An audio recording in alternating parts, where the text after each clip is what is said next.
اللہ تعالیٰ انسان سے کس طرح سے ہم کلام ہوتا ہے اس کی تین شکلیں بیان ہوئی۔ وَمَا كَانَ لِبَشَرٍ أَن يُكَلِّمَهُ اللَّهُ إِلَّا وَحْيًا أَوْ مِن وَرَاءِ حِجَابٍ أَوْ يُرْسِلَ رَسُولًا فَيُوحِيَ بِإِذْنِهِ مَا يَشَاءُ۔ کسی انسان کا یہ مقام نہیں ہے، کسی انسان کے لیے یہ ممکن نہیں ہے۔ نوٹ کرنے کی بات یہ کہ یہ نہیں فرمایا کہ اللہ کے لیے یہ ممکن نہیں ہے۔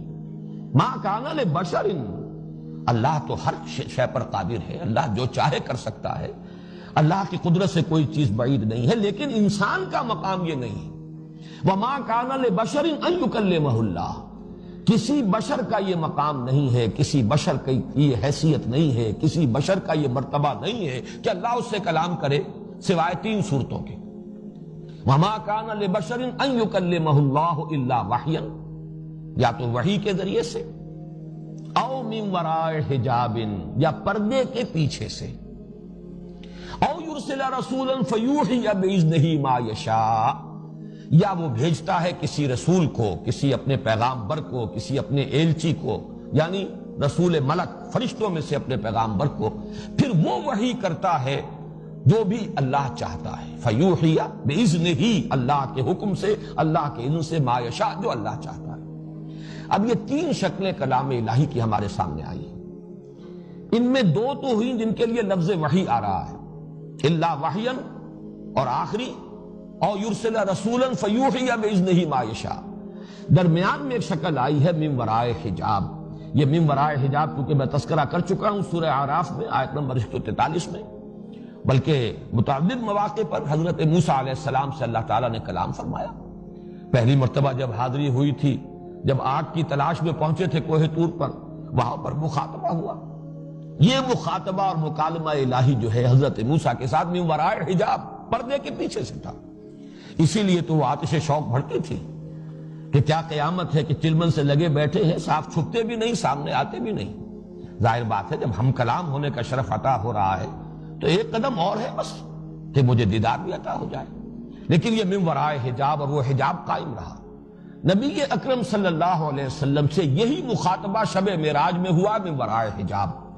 بعض حضرات کی رائے میں عرض کر چکا ہوں کہ ان کا یہ خیال ہے کہ حضور نے دیدار جو ہے حاصل ہوا ہے اللہ کا، ذات الہی کا دیدار، لیکن میری رائے سلف میں سے انہی حضرات کے ساتھ ہے جن میں حضرت عائشہ صدیقہ بڑی اہمیت کی حامل ہے۔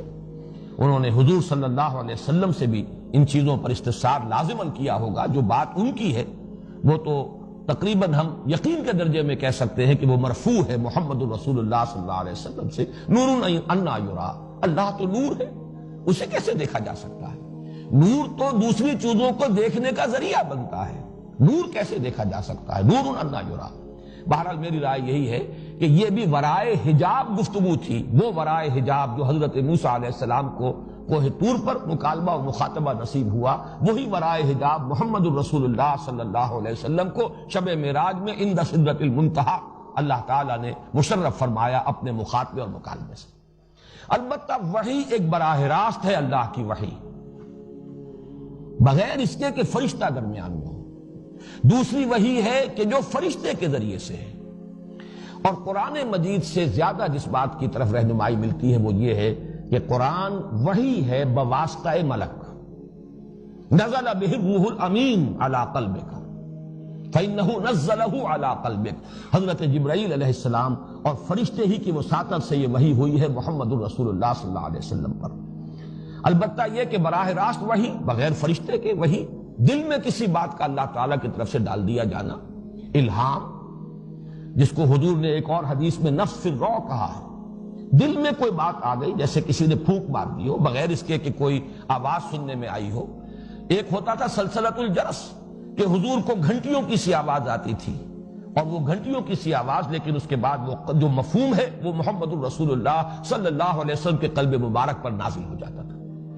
بہرحال تیقن کے ساتھ تو میں نہیں کہہ سکتا، لیکن میرا گمان غالب ہے کہ قرآن مجید تیسری قسم کی وحی ہی پر پورا کا پورا قرآن مشتمل ہے۔